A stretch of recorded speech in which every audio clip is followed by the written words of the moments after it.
Math में अगर कोई सबसे इजी टॉपिक है तो वो है ट्रिग्नोमेट्री। अगर आपको लगता है कि नहीं तो दोस्तों ये वीडियो देखने के बाद आपको भी ऐसा ही लगने लगेगा। चलिए पहले जानते हैं कि बेसिक चीजें क्या ट्रिग्नोमेट्री की होती है। देखिए दोस्तों, इसमें क्या होता है कि 6 ऐसे कैरेक्टर होते हैं जो पूरा ट्रिग्नोमेट्री को निचोड़ करके रख देते हैं, यानी कि इन्हीं 6 कैरेक्टर पर ही पूरा ट्रिग्नोमेट्री आपका समाप्त हो जाएगा। इन्हीं 6 कैरेक्टर के बारे में जानेंगे। और एक होती है इसकी रीढ़ की हड्डी, वो क्या होती है, चलिए दोस्तों ये सारी चीजें जान लेते हैं। देखिए दोस्तों, आपको पता है कि साइन थीटा होता है, कॉस थीटा होता है, tan थीटा होता है। ये कॉस थीटा, साइन थीटा और tan थीटा होता क्या है, इसके बराबर होता क्या, देखिए ये जो होता है ये एक समकोण त्रिभुज पर फॉलो करते हैं, यानी समकोण त्रिभुज पर ही इसकी वैल्यू, इसका मान सब कुछ निकलता है। समकोण त्रिभुज आप जानते हैं कि एक एंगल क्या होता है, 90 डिग्री का होता है, इस तरीके से, यानी राइट एंगल ट्रायंगल होता है। इसमें आप जानते हैं दोस्तों कि जिस एंगल को लेंगे, मान लीजिए ये एंगल हम लेते हैं थीटा, तो इसके सामने की जो भुजा होगी वो लंब हो जाएगी। ये आपकी क्या हो जाएगी, लंब हो जाएगी, जिसको हम परपेंडिकुलर पी से दर्शाते हैं। और इससे सटी हुई नीचे वाली भुजा आधार हो जाएगी। ये आपकी क्या हो जाएगी दोस्तों, आधार हो जाएगी,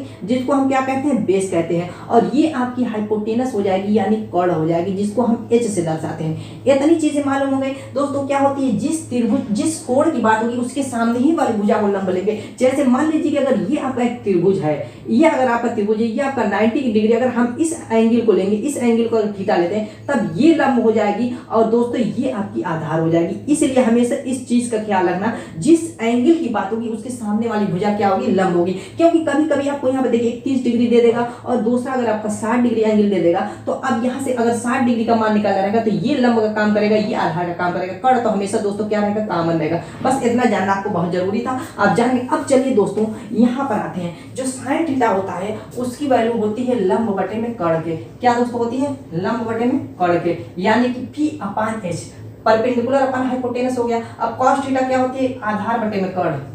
दोस्तों क्या होती है, आधार बटे में कर्ण होती है। ये क्या होगा, बेस बटे में हाइपोटेनस। और tan थीटा क्या होती है, लंब बटे में आधार होती है, लंब बटे में आधार। ये आपका परपेंडिकुलर अपन बेस हो गया। इतनी चीजें आपको मालूम है तो इनका अपोजिट दोस्तों निकालना आसान हो जाएगा। यहाँ पर देखिए साइन थीटा का अपोजिट क्या होता है, ये होता है कोसेक थीटा, यानी इसका उल्टा h अपान p कर देंगे, यानी हाइपोटेनस अपान परपेंडिकुलर। इसी तरीके से cos थीटा का जो अपोजिट होता है वो होता है सेक थीटा, ये आपका क्या होता है, h अपान b होता है। इसी तरीके से tan थीटा का अपोजिट क्या होता है, cot थीटा, cot थीटा, ये आपका क्या होता है, b अपान p होता है। सिर्फ उसी को हमें पलट देना है, ये इनका अपोजिट होता है, b अपान p। इतनी चीजें अगर दोस्तों आपको पता है, इतनी चीजें अगर आपको पता है तो समझ लीजिए कि आपको ट्रिग्नोमेट्री समझना और करना बहुत आसान हो जाएगा। अब जो रीढ़ की हड्डी होती है दोस्तों उसको जान लेते हैं। वो होती है पाइथागोरस प्रमेय। पाइथागोरस प्रमेय आपको पता होगा, नहीं पता है तो वो भी जान लीजिए। पाइथागोरस प्रमेय होती क्या है दोस्तों, पाइथागोरस प्रमेय। ये भी हमेशा क्या होती है, समकोण त्रिभुज पर भी इसको फॉलो करते हैं। ये क्या होती है, समकोण त्रिभुज पर ही इसको फॉलो करेंगे। यहाँ पर पाइथागोरस प्रमेय क्या होती है ये जान लीजिए। ये होती है हाइपोटेनस का वर्ग बराबर p square plus b square, यानी कि कर्ण का वर्ग बराबर शेष दो भुजाओं के वर्गों के योग के। इसमें क्या होता है कि अगर एक भुजा आपको नहीं मालूम है तो इस पाइथागोरस प्रमेय से समकोण त्रिभुज में अगर कोई एक भुजा नहीं मालूम है, 2 भुजाएं दी हुई है, तो क्या करेंगे, यहाँ से हम एक तीसरी भुजा का मान निकाल लेंगे इस पाइथागोरस प्रमेय की सहायता से।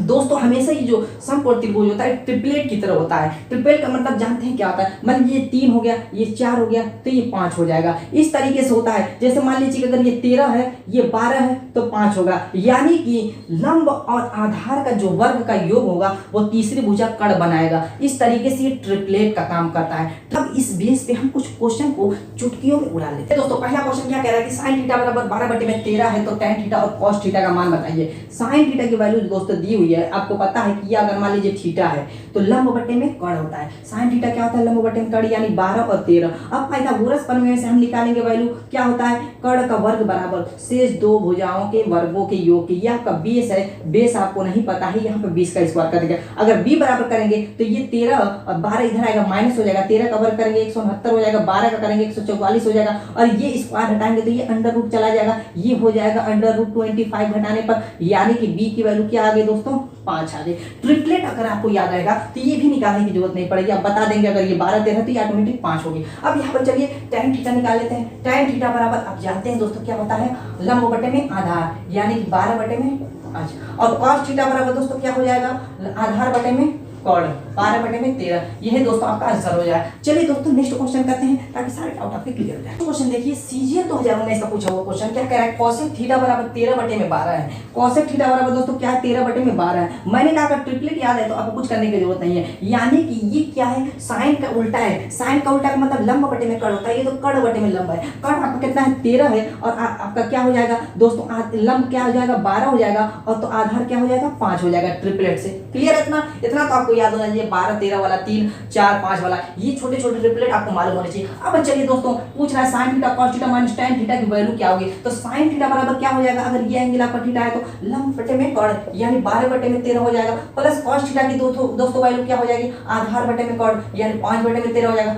माइनस अगर दोस्तों यहाँ पर देखेंगे तो यहाँ पर tan थीटा है, लंब बटे में 12 में आधार 5 हो जाएगी। अब एलसीएम ले लीजिए दोस्तों, 65 हो जाएगा, और ये आपका दोस्तों 13 5 65, 12 5 60 हो जाएगा, और ये भी दोस्तों 13 5 50 25 हो जाएगा, माइनस आपका ये 13 हो जाएगा, 13 दूना 26, 13 करने 13, 13 और 2 15, 156। यहाँ पर दोस्तों घटाएंगे तो कितना हो जाएगा, ये आपका हो जाएगा 85, 85 में से घटाएंगे 1 आएगा, और ये 7 हो जाएगा, और ये माइनस में आएगा, बटे में 65 हो जाएगा। यही दोस्तों आपका आंसर हो जाएगा। तो ये आपका आंसर हो जाएगा। इस तरीके से कितना भी लंबा चौड़ा घुमा फिरा के क्वेश्चन देगा, कोई दिक्कत नहीं होगी। तो दोस्तों चलिए एक और क्वेश्चन कर लेते हैं, थोड़ा सा इससे हाई लेवल का। तो ये भी आपका सीजीएल 2019 में पूछा गया क्वेश्चन, क्या कह रहा है कि tan थीटा बराबर 3/4 हो तो 4 sin theta minus cos theta बटे में 4 sin theta plus cos theta की वैल्यू क्या होगी। इसको मैं कहूँ कि कुछ दूसरे तरीके से, मैं दूसरा भी तरीका बता रहा हूँ, दूसरी ट्रिक बता रहा हूँ, जिसकी हेल्प से इसको और भी आसानी से सॉल्व कर सकते हैं। क्या है दोस्तों, इसको हम tan के ही फॉर्म में कन्वर्ट कर देते हैं ताकि वो